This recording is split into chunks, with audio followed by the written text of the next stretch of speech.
All right, well, let's get started with tonight's forum. Hello and welcome to the Hutchinson Leaders 2020 Hutchinson City Council and Mayoral Candidate Forum. I'm Editor Stefan Wiblemo, and I'll be the moderator for tonight's forum. Tonight we'll be hearing from candidates in 3 local races. We'll start with City Council Seat 3 candidates John Lofdahl and Brandon Begnaud. Then we'll have City Council Seat 4 candidates Jaron Gold and incumbent Chad Chizmowski. Lastly, we'll talk to Hutchinson mayoral candidates Morgan Baum and incumbent Gary Forcier. So, to begin with the forum, each candidate will have an opportunity to introduce themselves and talk about why they are running for city council or mayor. Then we'll move on to the Q&A segment of our forum, during which I'll read the candidates' questions that were submitted to us by Hutchinson residents. Finally, we will finish the forum by allowing each candidate to give his final word on why voters should choose him or her this election. So let's get started. Mr. Begnaud, you may begin your opening statement. My name is Brandon Begnaud. I live in Hutchinson with my wife Charlotte and our 4 children, Leo, Willie, Haywood, and Evelyn. I serve full-time as the Worship and Music Director at Christ the King Lutheran Church in Hutchinson.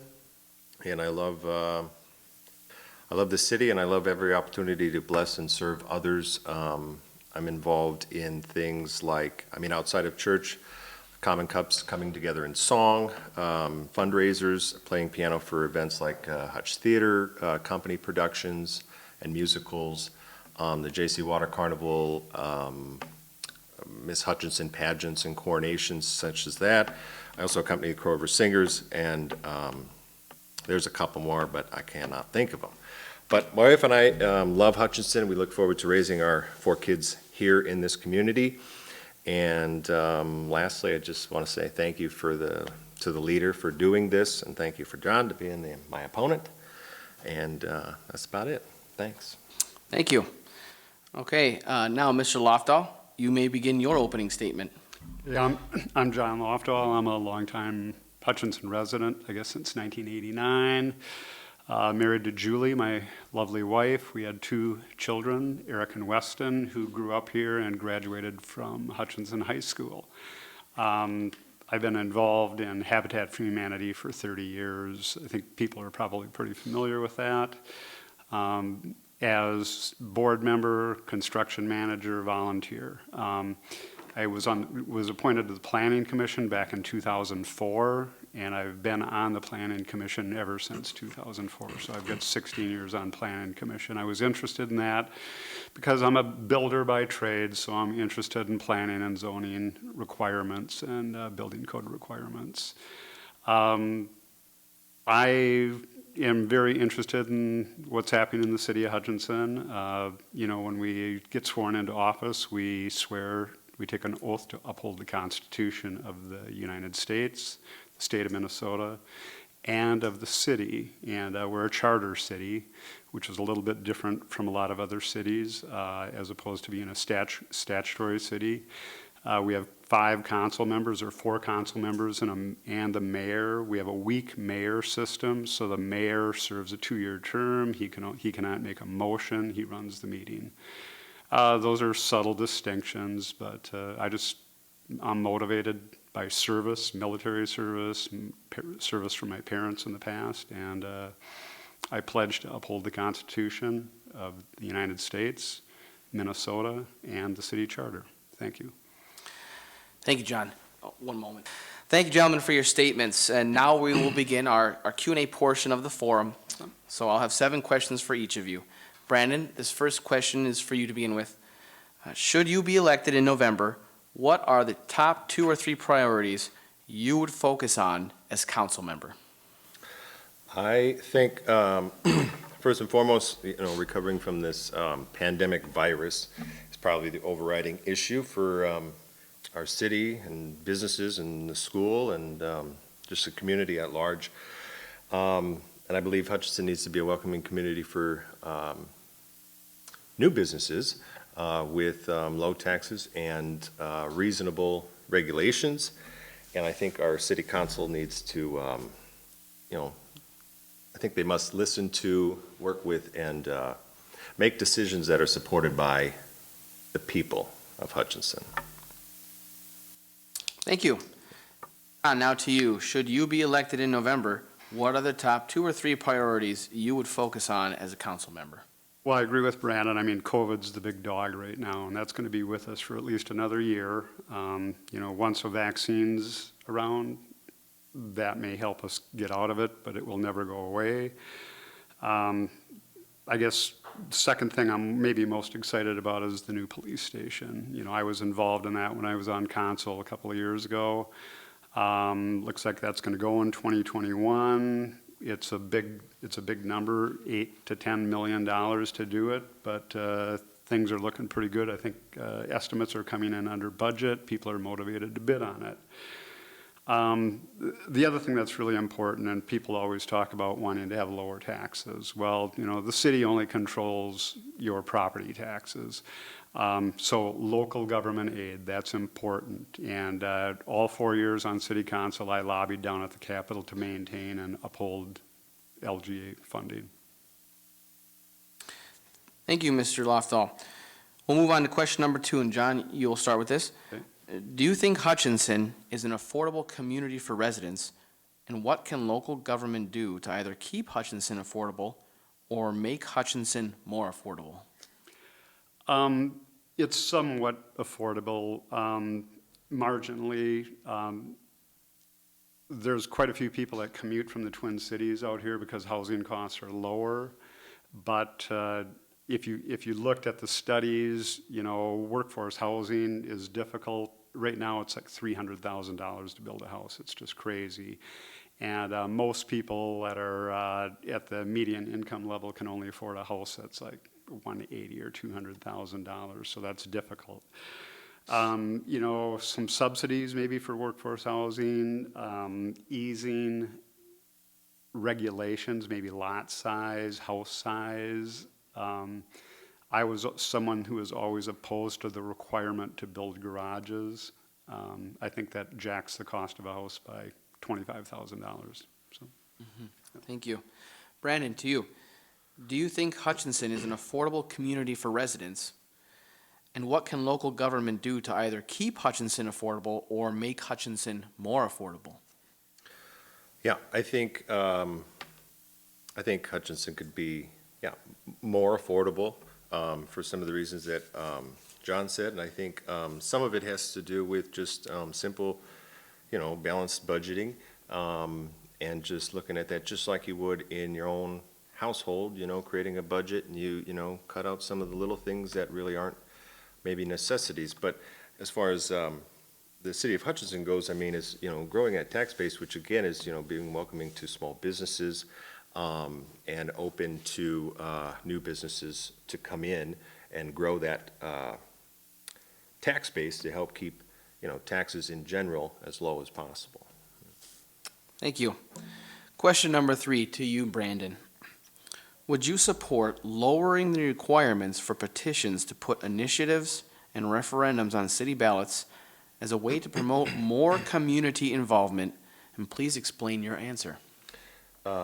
Yes, I would support that. And I think Hutchinson in general maybe has developed a little bit of a reputation of becoming over-regulated. This is kind of maybe an example of that. I've heard from a couple people, even, when like the chicken thing, and stuff like this, some of these important issues, but how hard it is to get an issue on the ballot for people to be able to voice their vote, cast their vote when it comes to these important issues. The process is so hard now that some people don't even think it's like possible to petition for a ballot vote with the current city code. So, but it should be possible, in my opinion. Thank you. John, now to you. Question 3. Would you support lowering the requirements for petitions to put initiatives and referendums on city ballots as a way to promote more community involvement? And please explain your answer. Not necessarily. I mean, it's something that I'd have to study. I believe right now that you would have to get a petition signed by 5% of the registered voters from the last election. And I may not be correct in that, but that's in the city charter. That's in the city charter, the regulations. You know, people have been successful with petitions before. I mean, I think the most recent thing I can think of is removing the no parking street signs over by the high school and stuff. So the city's responsive to that kind of stuff. But, you know, I'd want to look actually at the regulation and see what it is. I had thought about doing a petition for the 4-year mayoral term in the past, but, so I generally know I'm opposed to it. Thank you. Question 4 now to you, John. Some feel elected officials are responsible for setting examples with their behavior for citizens to follow. Do you believe that it is a fair expectation, and when it comes to recommended COVID-19 safety measures, such as wearing masks and social distancing, what example would you set for citizens if elected? Yeah, extremely important. I mean, everybody that's indoors in a public space, well, legally they're required to be wearing a mask unless they've got a physician's waiver or whatever. You know, it's so sad that this has gotten so political. I mean, we should be following the recommendations of the Center for Disease Control. Follow the science. The science is what's going to get us out of here. You know, it's just sad what's happening right now. Okay, thank you. Brandon, to you now. Question 4. Some feel elected officials are responsible for setting examples with their behavior for citizens to follow. Do you believe that it is a fair expectation, and when it comes to recommended COVID-19 safety measures such as wearing masks and social distancing, what example would you set for citizens if elected? I feel that that is a personal choice. I think everything that's out is, you know, recommendations and not required. Even the governor's mandate in this state in particular, there's a you know, a statute that specifically prohibits concealing identity, which actually passed through legislature. I think it's a personal choice. And you know, you could debate with, you know, science, but in general, yeah, be respectful. You know, we got to respect everybody. But, you know, if I choose not to wear a mask, I need to be respected. If you choose to wear a mask, I'll respect you just as equally. And I just think it's a personal choice. Thank you. Question 5 now to you, Brandon. In Minnesota, city, county, and school board positions are considered nonpartisan elections, and candidates do not declare party affiliations in their filings. In Hutchinson and McLeod County, however, several candidates this year have chosen to publicly align themselves with particular parties. Do you believe this is a good idea or not? And please support your answer.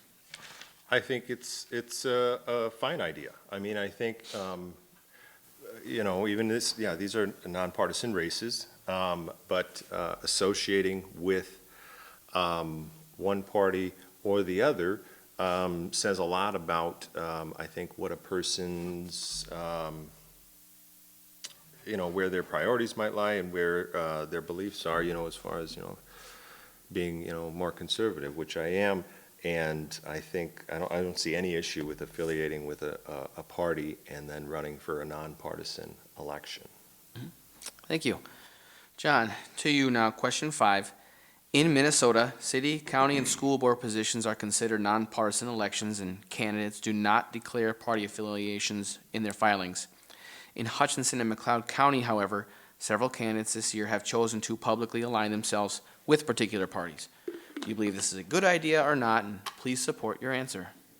Well, I don't know that there's an answer to whether it's a good idea or a bad idea. I mean, it's the reality that people choose to go to one side or the other, but the flaw in all this is all back to the urban-rural divide and the split. I mean, we're one state, we're one Minnesota, we should welcome everybody. You know, the most important thing is that people who are going to take the oath of office are willing to uphold the Constitution. That's your sacred oath that you take when you take these seats. Mm-hmm. Thank you. Thanks, John. Question 6 now to you again, John. According to the most recent numbers, the city's 5-year general fund budget forecast predicts tax levy increases of 5.9 to 6.4% may be needed to balance future budgets. What do you think should be done to balance future budgets? And please be specific. Well, we know that, the cost, the big dog is that 70% of the money that we have to raise for the city, our budget's between $13 and $14 million goes to payroll for people. Every month we write out a check for like $150,000 just for health insurance. So, if we could do sustainable 2 to 3% rate increases every year, that's affordable. That does not really up your property taxes very much. If you have a $160,000 house, I think a 3% levy increase adds like $20 a year to your property taxes. The biggest way that you can balance the budget and keep property taxes low is increasing your base. That means bringing business to town, and by making sure that LGA keeps getting fully funded, because that's $2.7 million a year into our budget. Thanks, John. Brandon, to you now. Question 6. According to the most recent numbers, the city's 5-year general fund budget forecast predicts tax levy increases of 5.9 to 6.4% may be needed to balance future budgets. What do you think should be done to balance future budgets? And please be specific. I think it's two. I think some of this is just the fault of this silly virus or whatever, and nobody really knows how soon the national, state, and local economies might recover. So I think the responsible course would be to focus on the basic services that are core for local government while helping out our local businesses to stay in business and recover. And I believe we should review regulations for effectiveness and cost, and identify ones that should be maybe revised or eliminated even, and maybe, who knows? You could suspend some until the economy, fully recovers. Thank you, Brandon. Lastly now, question 7 to you, Brandon. What do you feel is the job description of city council members, and to whom are they responsible? That's a great question. Met with City Administrator Matt a little while ago, and I asked him that specific question: what is the job of the City Council? Creating policy and reviewing policy was his answer. And we are responsible fully to the people. I believe that local government needs to focus on the value of the citizens as individuals, not necessarily by what groups they may or may not belong to, and function that way. And we are, united in that way. As a country, we unite, and we are Americans. Our national motto is "E pluribus unum," translates out of many, one. And our Pledge of Allegiance reinforces this also, where it says we are one nation under God, and with liberty and justice for all. So I think we are responsible for the people. We're hired by the people, elected by the people, and we work for the people. Thank you, Brandon. Now to you, John. Question 7. What do you feel is the job description of city council members, and to whom are they responsible? Yeah, I thought Brandon did a pretty good job of explaining what the responsibility is. And he spoke to Matt, and our job is to set policy for the city, rather than sitting back and waiting for department heads to tell us what to do. Again, back to the Constitution. You take the oath of office to uphold the U.S. Constitution, the Bill of Rights, and all the other, the Bill of Rights are the first 10 amendments to the Constitution, the last 17. So all of them are important. The state constitution and our city charter. Yeah, we represent the people. We represent all of the people. Being elected doesn't mean that you represent only the people that voted for you. You have to represent all people. Thank you. Thanks, John. And thank you, candidates, for your responses. Now we will wrap up this portion of our forum with closing remarks from each candidate. And Mr. Lofdahl, you may begin with your closing statement. Okay. I guess, I don't want to hit on it too hard, but still, upholding the Constitution. And, you know, if I want to differentiate myself from Brannon, it's probably his comment on personal choice on COVID and stuff. I think it's your personal responsibility to wear your mask at all times, indoors if possible. And the science is not iffy at all. It's not iffy at all. You know, people want to claim that it's iffy, but it's just like lead-based paint, lead and gasoline, the ozone layer, whatever. This is science. Science is not partisan. As they say, COVID doesn't care if you're a Republican or a Democrat or if you're black or white or Hispanic. We're all going to get it eventually, and that's why we need to work together, and we should all be responsible and wear masks when inside. Thank you. Thank you, John. Now, Brandon, you may begin your closing statement. I agree that, yeah, the virus doesn't discriminate against what race you may or may not be, or whether or not you wear a mask in public. I think, just like you said, we're all going to get it eventually. But anyways, in closing, I want to say thanks again to the leader for doing this, and John for being my opponent. And I want to close with just saying I'm applying to be on City Council to be the people's advocate and voice, and I'm focused on moving our city forward in ways that benefit and respect everyone as individuals. Yeah, our city council has a shared constituency whose job is to serve the people. And I love Hutchinson, and I love our country, and my desire is to provide limited government as it was designed by the United States Constitution, and to minimize taxes and so that businesses and individuals can create jobs and better our economy. And Hutchinson, in my opinion, must be a city that you know, respects each individual, honors hard work, you know, and protects liberty. I think that's what it's about. And yeah, thanks again. Thank you, Brandon. And thank you, candidates, both of you, for participating in tonight's forum. Now, viewers, please stay tuned as we take a short break and return for the next part of our forum with City Council Seat 4 candidates Jared Gold and Chad Chizmowski. Thank you. Okay, we're back and ready to begin the second half of the leaders' Hutchinson City Council and Mayoral Candidate Forum. We'll now hear from City Council Seat 4 candidates Jared Goldie, excuse me. Yep, Jared Goldie and Chad Chizmowski. Mr. Goldie, you may begin your opening statement now. Good evening, everybody. My name is Jared Goldie. I moved to this great city in 1998. I graduated from this very city's high school in 2002, and shortly after I made my way to Fort Jackson, South Carolina for Army basic training. For the next 10 years, I served on both active duty military and reserve status. I attended Minnesota State University of Mankato and earned a bachelor's degree in human resources and organizational leadership. Then I attended the University of Minnesota Carlson School of Management, where I earned a master's degree in industrial relations. My family and I moved back to Hutchinson in 2011, and I couldn't be happier about our decision to be here. I began my professional career as a hospitality executive and commuted to Minneapolis for over 7 years. I then accepted a position with the state of Minnesota, where I work as a special investigator. Thank you, Jared. Chad, you may give your opening statement. All right, thank you, Stefan. So my name's Chad Chizmowski.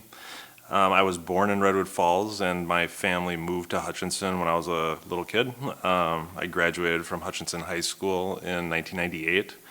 I then went to the University of North Dakota, where I earned a Bachelor of Science in Social Studies education. I lived briefly in Minneapolis for 1 year, and then I came back out to Hutchinson to open Outdoor Motion Bike Shop in downtown Hutchinson. I have a wife named Betsy, who is the Occ Health Nurse at 3M, and 2 little boys.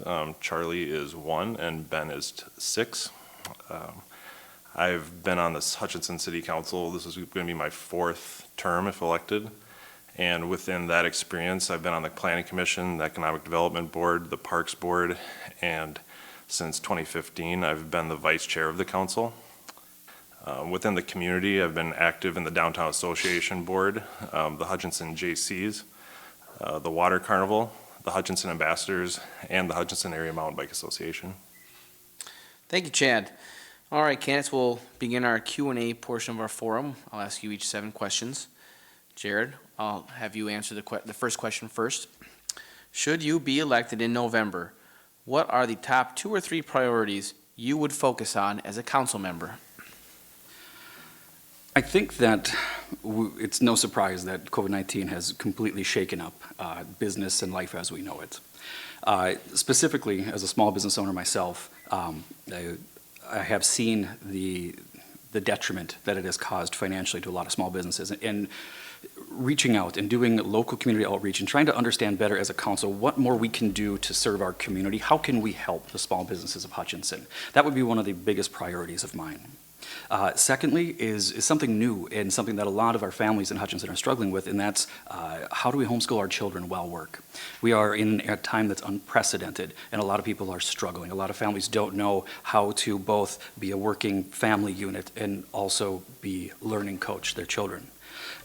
Lastly, I think it's very important that we drive growth, specifically by developing a program that attracts more young professionals and entrepreneurs. We need more local and small business in this community. Thank you. Chad, to you now. Question 1. Should you be elected in November, what are the top 2 or 3 priorities you would focus on as a council member? Sure. So the first and foremost, like Jared said, I mean, we have to get through the COVID crisis. You know, it's obviously on the top of everybody's mind. Recently, the council has helped 61 businesses with a CARES grant from the federal government for $651,000. That's a good start, but it probably won't be the end of our help. And I want to keep Hutchinson on the same path it's currently on. You know, in our last survey that we handed out, 90% of people in Hutchinson would rate it as a great place to live. So I don't feel we need to reinvent the wheel, but as much keep it on the same path as we're on. And then my third priority is always public safety. With the new police station coming online, or in 2 years probably, 97% of people in Hutchinson rated it as a safe community, and I don't want that to change. So that would be a priority of mine. Thank you, Chad. Now to you again, Chad. Question 2. Do you think Hutchinson is an affordable community for residents, and what can local government do to either keep Hutchinson affordable or make Hutchinson more affordable? Sure.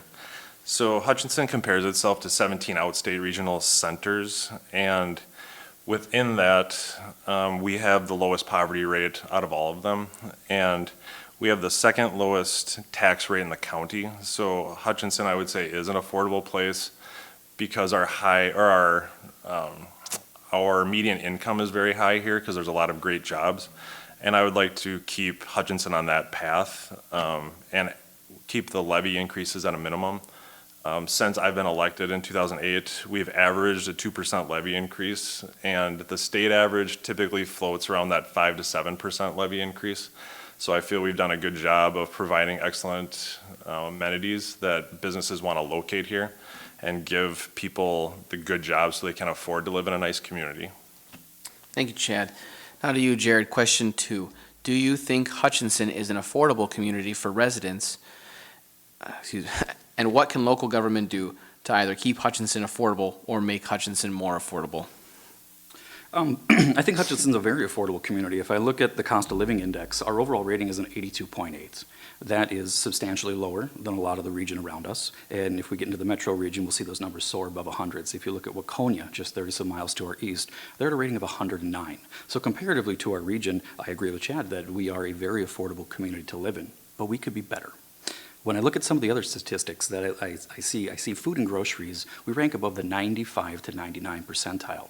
Again, along with our utilities that our citizens pay, again, we rank those upper 90s. Those are two areas of concern when I look at the grocery bills, the cost of meat in the supermarket. It seems to be an inflating cost going with some of those day-to-day expenses that we have to, as people, have every day. Additionally, I would think that there's always room to operate a little more efficiently. So I guess we're going to squeeze the budget a little bit and find out where we can cut a little bit of cost. And last but not least, I would disagree with Chad. I think Hutchinson needs some better paying jobs. I think we need to tap into that tech and innovation market and bring in some of those high paying jobs. Thank you. Jared, now to you again. Question 3. Would you support lowering the requirements for petitions to put initiatives and referendums on city ballots as a way to promote more community involvement? And please explain your answer. In government, we say, in state government, we say it depends, right? I wish I could give you an exact yes or no to that answer, but my answer would depend on how much lower we would want to go. And traditionally, if that would bog down our system and our city council and our operations with too many petitions. So I look at this as a fact that I don't see civic engagement and trying to bolster civic engagement from the people of Hutchinson as a bad thing. However, we need to balance that with an overworked caseload for the city. Thank you. Chad, to you, your question 3. Would you support lowering the requirements for petitions to put initiatives and referendums on city ballots as a way to promote more community involvement? Please explain your answer. Sure. I do not think that we need to lower the requirements to do it. I think that when citizens vote for a city council, they're making their decision on who's going to make their decisions for them. And city councils are very accessible. You know, people can reach any of us. We're all local people. You know, you can reach us by phone or email to give feedback, and I feel that we're fairly responsive for feedback. You know, all of our meetings are wide open. You know, you can come and give a lot of great feedback, and I just don't see the need to have a lowered requirement for petitions at this time. Thank you. Chad, we'll go to you again with question 4. Some feel elected officials are responsible for setting examples with their behavior for citizens to follow. Do you believe that is a fair expectation?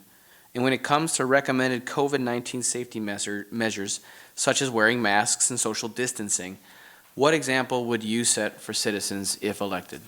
Sure. So my family has taken the COVID crisis very seriously. My wife's main job for the last year has been socially distancing the entire 3M plant of 1,700 people. So in turn, it's came home with her. And at the bike shop, we've also taken it very seriously. We've made customers wear masks since the mandate has gone in. We've been sanitizing things. We've had to kick a couple people out of the bike shop because they made a big stink about not wearing a mask. I just think it's important that we as city officials do set a good example, not just with the COVID-19, but in general. You know, you shouldn't be an elected official and out raising hell all over the place. I do think what we have been doing with virtual meetings has been going all right. You know, our first meeting was kind of a disaster technology-wise. It didn't work, but then we tightened up the operation, and it's been going great since, and I think we should continue to do so until the mandate is lifted. Thank you, Chad. To you now, Jared. Question 4. Some feel elected officials are responsible for setting examples with their behavior for citizens to follow. Do you believe that is a fair expectation? And when it comes to recommended COVID-19 safety measures, such as wearing masks and social distancing, what example would you set for citizens if elected? You know, on July 25th, the governor established Executive Order 2081, and that's our mask mandate. It is the responsibility for all city council members, for all city employees, for all members of government, for all citizens to remain law-abiding. As far as expectation, I believe it's not just fair, but I believe that city council members need to be held not just at a standard, but at the highest of standards. As a public official, you're always in the public eye, and we must represent and maintain ourselves with a level of dignity that is second to none. Thank you, Jared. Question 5 to you, Jared. In Minnesota, city, county, and school board positions are considered nonpartisan elections, and candidates do not declare party affiliations in their filings. In Hutchinson and McLeod County, however, several candidates this year have chosen to publicly align themselves with particular parties. Do you believe this is a good idea or not? And please support your answer. You know, running for city council, I didn't get any campaign funding. I didn't receive any money from anybody. I had to buy all of my own material. I had to take my time, trying to homeschool 4 children. It's not easy to get out there and to get into the community. And so by demonstrating a party affiliation, at least I can signify what my beliefs and values might be. It's just a way for me to educate voters as to who I am and what I stand for. Thank you. Chad, now to you. Question 5. In Minnesota, city, county, and school board positions are considered nonpartisan elections, and candidates do not declare party affiliations in their filings. In Hutchinson and McLeod County, however, several candidates this year have chosen to publicly align themselves with particular parties. Do you believe this is a good idea or not? And please support your answer. Since in the spirit of Minnesota not naming those elections as being partisan, I personally chose not to. If people want to do it, it's on their own accord. It's a free country. I just didn't feel the need to do so. I think people overestimate a lot of the power that city councils have. Most of our job is procedural, and we have to approve things like liquor licenses and street projects where, party affiliation shouldn't matter a hill of beans on that. So as far as if it being a good idea or not, that's up to every individual. And if people want to do it, if it makes them feel good, then go for it. But I just felt I didn't want to. Thank you. Chad, to you again with question 6. According to the most recent numbers, the city's 5-year general fund budget forecast predicts tax levy increases of 5.9 to 6.4% may be needed to balance future budgets. What do you think should be done to balance future budgets? And please be specific. So the 5-year budget is just a tool. It's not binding. It's not like our yearly budget for this year. That is more binding, and that's more concrete because there's far less variables. I've been on the council for 12 years, and the 5-year budget always looks like this because there are so many variables, and they put in a lot of assumptions that usually don't come true. Andy Reid is our finance director, and he is very cautious, which I appreciate because he never oversells it. And I would not be worried about that 5.9% at this time, because there's so many variables, a retirement here, a retirement there, or an unallotment, or more LGA or less LGA will drastically shape that 5-year budget. And staff does an excellent job of paring down the budget because they know that we're never going to go, unless something really went sideways, more than a 3 or 4% levy increase. And it'll probably be a 1 or 2% levy increase when it's all said and done. And staff knows that because it's always been that way. Thank you, Chad. To you, Jared. Question 6. According to the most recent numbers, the city's 5-year general fund budget forecast predicts tax levy increases of 5.9 to 6.4% may be needed to balance future budgets. What do you think should be done to balance future budgets? And please be specific. As Chad said, forecasting out 3 to 5 years typically paints a pretty good picture. However, there are a lot of variables in that budget. What I would like to see is a 3-year potential budget that accounts for all the uncertainty that COVID has brought, that plays out different situations and scenarios, and looks to see how the cash flow of the city looks in each of those situations. The second, and probably most important, is maximizing operational efficiency, cutting where we can so we don't have to have levies the size that are proposed. Third, accountability. It's our job as city council to hold our city management accountable to make sure that budgets are met. Fourth, I would aggressively seek out state, federal, and private grants to try to bolster income coming into our city so we might not have to make some of those critical cuts. Last but not least, initiate changes now rather than later. Finding a way to balance the budget sooner than wishing it for a happy day later would be a better solution to our problem. Thank you, Jared. Now we're on to question 7. To you again, Jared, our last question. What do you feel is the job description of city council members, and to whom are they responsible? Ultimately, city council members are responsible to the people of Hutchinson. And our responsibility is to act as representatives to these same and very people.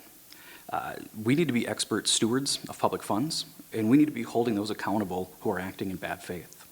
Additionally, council members need to use their experience, education, and expertise to provide a blueprint for allocating resources in a way that allows our city to develop a competitive advantage. Thank you, Jared. Now to you, Chad. Question 7. What do you feel is the job description of city council members, and to whom are they responsible? Well, ultimately, we're responsible to all the citizens of Hutchinson. And I think our main job is fairly simple. It's just a broad job, but we need to maintain a clean and safe community. We need to provide a quality place that people want to live and play. And we need to create an environment that encourages businesses to locate here for jobs, because if there's no place to work, the rest of it isn't going to happen. So it was interesting when Uponor located here from Apple Valley, they gave us a list of 22 reasons of why they wanted to be here.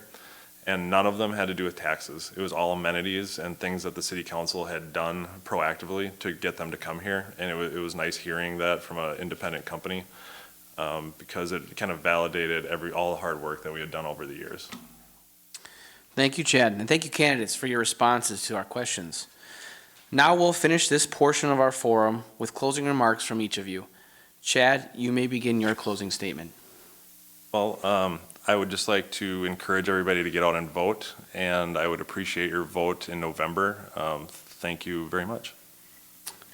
Thank you, Chad. Jared, you may begin your closing statement. In 2002, September 11th, the day that changed my life, I heard my country's call, and a few months later, I joined the Army. 6 years later, I was living in the city of Shakopee, and the city was short on firefighters, and I heard my city's call, and I became a reserve firefighter. Now, over 10 years later, in unprecedented times, I would like to offer my leadership, my expertise, and my experience to help our city recover from one of the most challenging times we have ever faced. As a hospitality operations executive, I have seen growth, I have led growth, I have made growth happen. I run my campaign on growth. In the last 10 years, our city has shrunk. We have lost businesses, we have lost people. It is time to correct that train. I'm asking for your vote in November to help me help this city grow. Thank you. All right, thank you, gentlemen. And now we'll finish up tonight by hearing from mayoral candidates. Oh, excuse me. We'll take one more short break before moving on to the final portion of tonight's forum with mayoral candidates Morgan Baum and Gary Forcier. So stay tuned. Thank you. We'll give our first. Yep. Okay, great. And we'll get started now. So we are back and ready to begin the final portion of the Leaders Hutchinson City Council Mayoral Candidate Forum. We'll finish tonight by hearing from mayoral candidates Morgan Baum and Gary Forcier. Ms. Baum, you may begin your opening statement. Thank you, Stefan, and thank you for everybody watching at home tonight, and thanks for Gary for making the time. My name's Morgan Baum, and I am what you'd call a boomerang. My husband and I moved back to Hutchinson my husband and I moved back home in 2016 to take over the family business.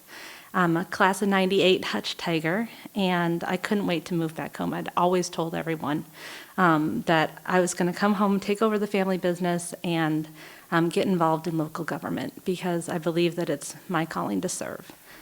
I've spent the first 2 decades of my career as an advocate, a lobbyist, a fundraiser, a community spokesperson, and I'm kind of the person who goes out and I like to ask a lot of questions, do a lot of research. I'm known for doing my homework.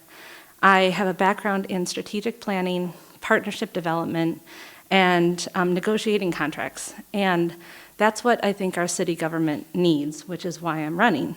I have spent the last 5 months talking with our community residents about what's important to them. And I'm hearing their concerns from parents and seniors and educators and small business owners. I'm out there listening, and that's what I bring to the table. I will always sit down and have a conversation with you. I will answer every phone call, every email, and I will be your partner in the city government. I absolutely love Hutchinson, the parks, the schools. I walk down to all of the restaurants. I love the El Pastor tacos at Sonora's. I moved my business into town this year and into our lovely downtown, and I can't wait to be your representative and to get to know all of you personally. Thank you. Thank you, Morgan. Now, Gary, you may begin your opening statement. Good evening, ladies and gentlemen. My name is Gary Forcier. I was elected to the Hutchinson City Council in 2012. Elected mayor in 2014. I am the current mayor of Hutchinson. I am proud to call myself a long Hutchinson resident. I was born and raised in Hutchinson. My wife Angie and I raised 3 boys in Hutchinson. We have grandchildren growing up here in Hutchinson. I operate a successful small business for 32 years in Hutchinson, Crow River Glass. I spent 23 years as a volunteer fire department, reaching the rank of assistant chief. I coached wrestling for 26 years. Actually started out in Silver Lake, went to Glencoe Silver Lake when they combined. And I ended up in coaching in Hutchinson when my boys got old enough to wrestle on varsity in Hutch here. So care very deeply about Hutchinson, its people, its future. That's why I decided to run for city council and then mayor. I agree with the majority of Hutchinson residents when they believe the quality of life in Hutchinson is either excellent or good. Is there room for improvement? Always.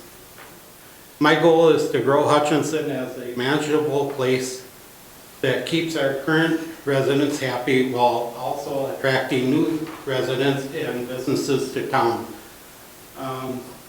Overall, I believe the city council needs a good steward of finances and resources to give the taxpayers of Hutchinson.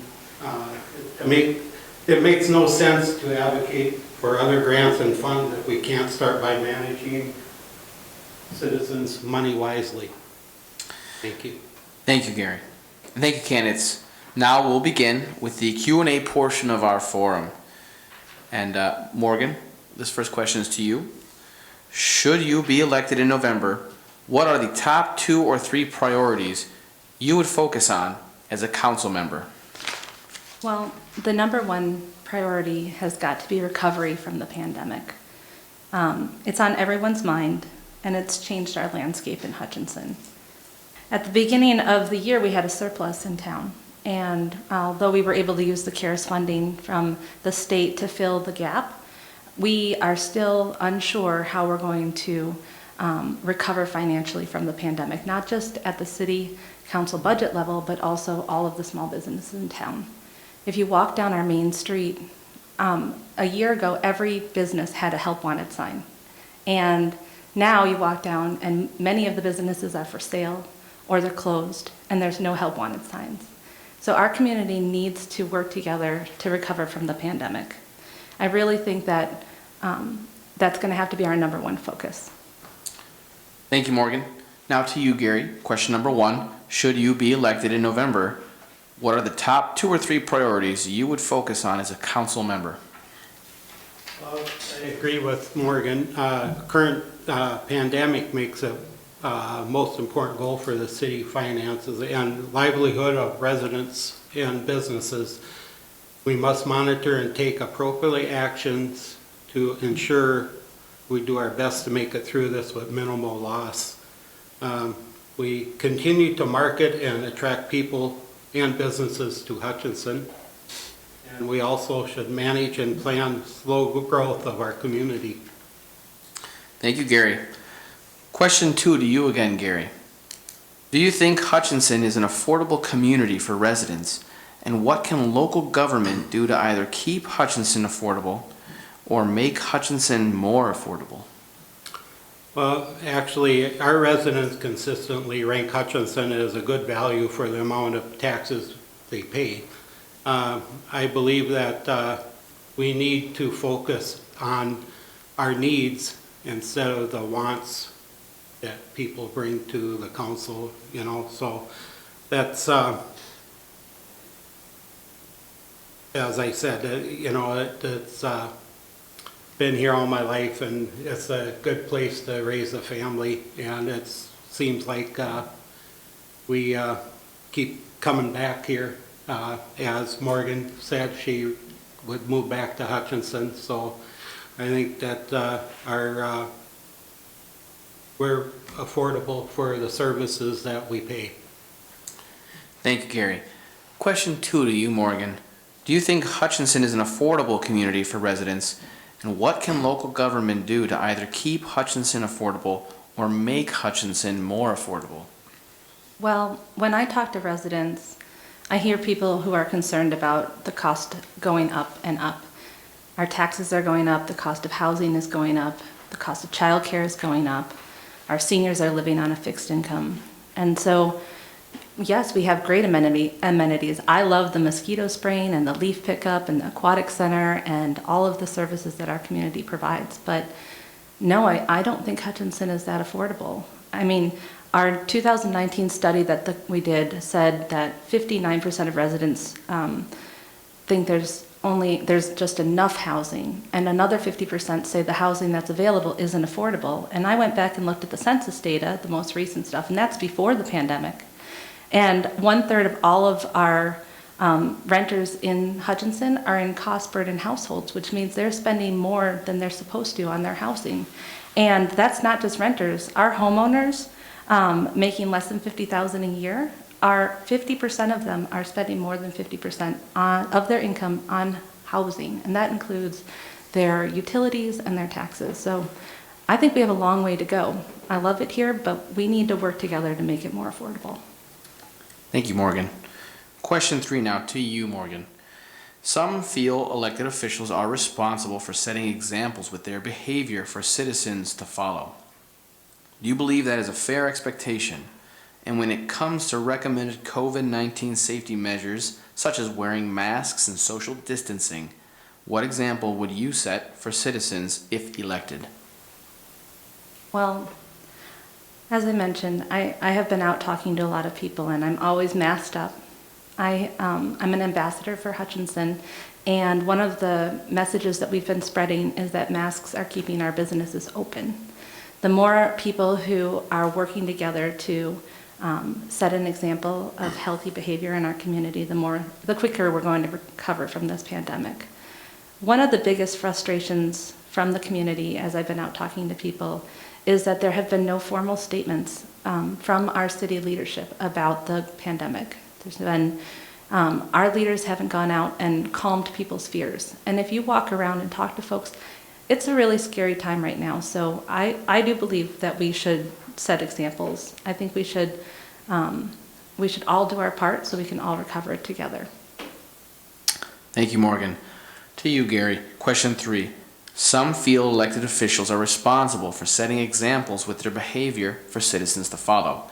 Do you believe that is a fair expectation? And when it comes to recommended COVID-19 safety measures, such as wearing masks and social distancing, what example would you set for citizens if elected? Well, speaking from business-wise, in my business, we do wear masks when customers come in for contacts. If we go out and do jobs in their homes, we wear masks. So, and as far as we did, when the pandemic did hit, we announced that we should have everybody follow the CDC guidelines for the pandemic to keep themselves safe. So we did announce that. Maybe Maureen missed it, but we did mention that at a council meeting. Thank you, Gary. Question 4, back to you, Gary. In Minnesota, city, county, and school board positions are considered nonpartisan elections, and candidates do not declare party affiliations in their filings. In Hutchinson and McLeod County, however, several candidates this year have chosen to publicly align themselves with particular parties. Do you believe this is a good idea or not? And please support your answer. Well, when I'm asked what party I belong to, actually, I always just say that I do what's good for Hutchinson. And if a certain party wants to, get behind me, that's fine. But I usually go what's good for Hutchinson. Thank you. Morgan, to you. Question 4. In Minnesota, city, county, and school board positions are considered nonpartisan elections, and candidates do not declare party affiliations in their filings. In Hutchinson and McLeod County, however, several candidates this year have chosen to publicly align themselves with particular parties. Do you believe this is a good idea or not? And please support your answer. The role of the city council is to be nonpartisan and to represent everyone. So I don't think that it's a good idea, like Gary, to declare a party, or I think we're here to help everybody. And I have to be honest, I've been really disappointed with some of the feedback. When people reach out to me and ask me what party I'm a part of, I tell them I'm not red and I'm not blue, and that may surprise a lot of you, but my favorite color is orange. So if I gotta pick a color and a side, I'm gonna pick right down the middle, and I'm gonna pick the color orange. And I have worked for Democrats and I have worked for Republicans. In my senior year at Hutch High, I served as the state of Minnesota's junior representative to the National Federation of Republican Women's Conference, representing McLeod County in New Orleans. And I have always said, you got to work for the best candidate and you got to work for the person who's going to work for you. So no, I don't think we should be choosing sides. This is a time to unite, not to divide. Thank you, Morgan. Okay, now question 5 to you, Morgan. According to the most recent numbers, the city's 5-year general fund budget forecast predicts tax levy increases of 5.9 to 6.4% may be needed to balance the future budgets. What do you think should be done to balance future budgets? And please be specific. Well, over the last 6 years, we have seen our city expenses go up by over $1 million under the current administration. We are asking our residents to live within their budgets and to buckle down and be safe for a rainy day during an economic downturn, and I think our city government needs to do the same thing. I'm surprised, when it comes to taxes, Hutchinson, our rate is low. We're at 67%, which is good for our county. But when you look across the board at other cities in around the area, I mean, Alexandria's tax rate is at 40%. And the reason it is because their city council goes out and fights for more money. They go out and they work to get more legislative aid. And the reason Alexandria is getting more legislative aid is because their council members are showing up at the state and they're asking for it. We need to go out and work harder for our citizens and get more money brought into Hutchinson. Thank you, Morgan. Now to you, Gary. Question 5. According to the most recent numbers, the city's 5-year general fund budget forecast predicts tax levy increases of 5.9 to 6.4% may be needed to balance future budgets. What do you think should be done to balance future budgets? And please be specific. Well, when it comes to LGA, this calculation we have no control over. I mean, you probably can go down to the Capitol and ask, and if it'd be that easy, everybody'd be doing it. The calculation involves, 4 different points, but, for the most part, all of our levies are usually, are always high, but ever since I've been around, it's been, dropped down to like 2%. So when the general public wants good services and good amenities, it costs money. So, I mean, of course, everything goes up as I know in business. Just in the last month, I know lumber has gone up by 3 times for a sheet of plywood. Is 3 times what it was just a month ago. So, if you want good stuff, you end up paying for it. Thank you, Gary. Question 6 now to you, Gary. How do you believe you would govern differently from your opponent? Well, when I got the question from you, Stefan, I kind of looked at this one. This one's kind of hard for me to answer because Morgan hasn't been on the city council or the mayor. So I guess I wouldn't know how I would do anything different than what she does because she hasn't been a council person or the mayor. Okay, thank you, Gary. Morgan, how do you believe you would govern differently from your opponent? Well, one of the things that I plan to do as the mayor is to go out and spend more time with my constituents. When different organizations invite me to come and be at their annual meeting like Common Cup, I will show up and listen, and I will always participate. I have heard from the residents that I've talked to that they want a partner in the mayor's position. They want a spokesperson.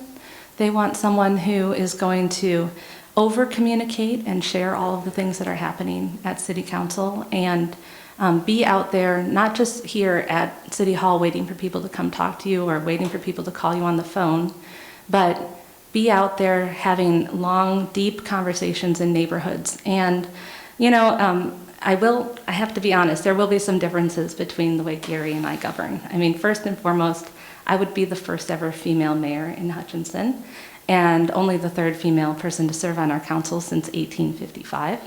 And Gary's right, I haven't been a council person, but I have been at almost every single meeting for the last 4 years, and he's seen me ask questions, and he's seen me do my homework. So I do believe that he has a pretty good idea that what the differences between the two of us will be. Okay, thank you. Question 7, our last question tonight, to you, Morgan. What do you feel is the job description of mayor, and to whom are you responsible? Well, the job description of the mayor is to be fiscally responsible, set the strategic plan for our city and work with our city staff, and you're responsible to the residents of Hutchinson. But I don't think it really stops there. And one of the first questions I got at the farmer's market when I announced that I was running was, how will you also, be an olive branch out to the townships and to the county and to the state of Minnesota as a representative of Hutchinson? And that really touched me, because being mayor isn't just coming here every other Tuesday and signing papers.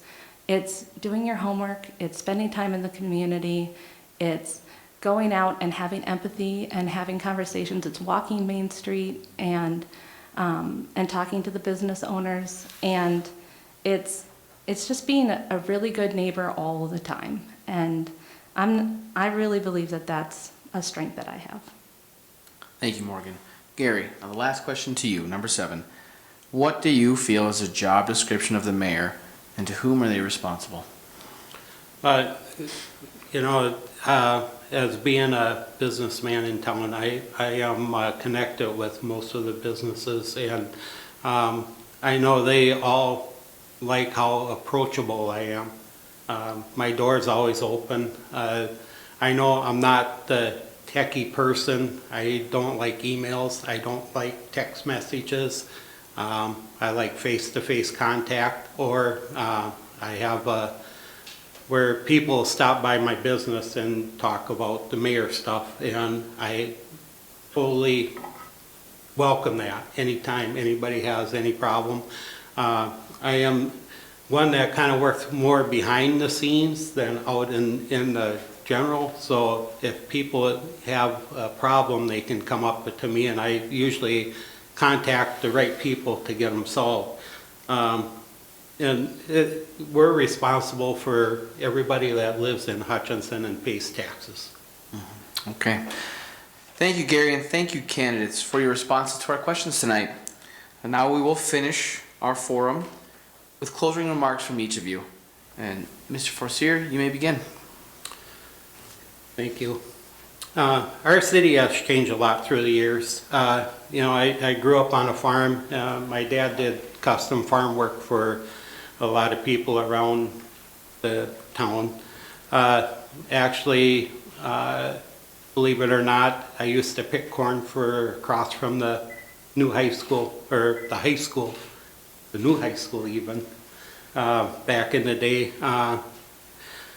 Each generation continues to advance Hutchinson forward, and I will continue to do the same at a reasonable pace.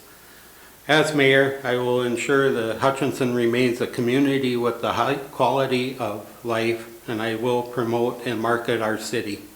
I will continue to listen to our residents and champion their ideals.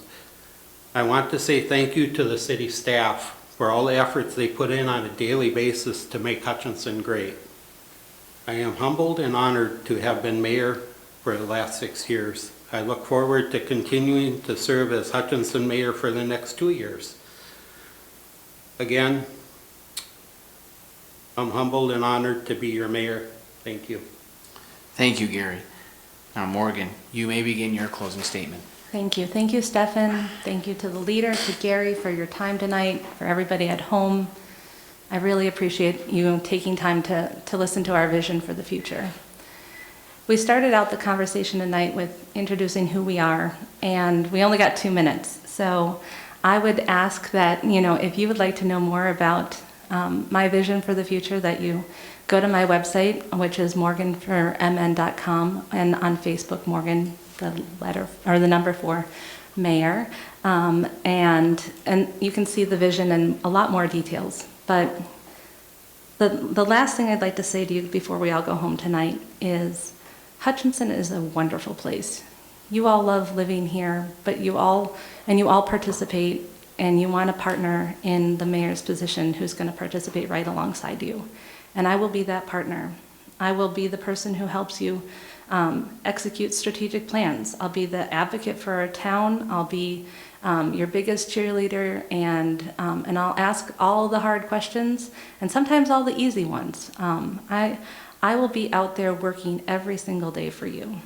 I think that being mayor means that you work for every single person in Hutchinson, and I am a techie person, so you can email, text, Facebook, Instagram, tweet, whatever you want. I'm not just going to represent the Republicans. I'm not just going to represent the Democrats or the good old boys. I'm not going to have a single-minded agenda. I'm going to listen to you, and I'm going to work for you. And that's why my whole motto has been working together for Hutchinson all the way along. And I spent this whole summer out there talking to you guys, and you're amazing. And I cannot wait for the opportunity to get to know all of you some more, and to really work together to build Hutchinson. Thank you for your time tonight. Okay, well, thank you, candidates. That'll do it for tonight's forum. I just want to thank everyone who submitted questions to us tonight. And again, thanks to all the candidates who came by. Lastly, don't forget to get out and vote. Early and absentee voting is already open, and Election Day is Tuesday, November 3rd. So with that, good night, everyone. Thank you for watching, and thanks, everyone.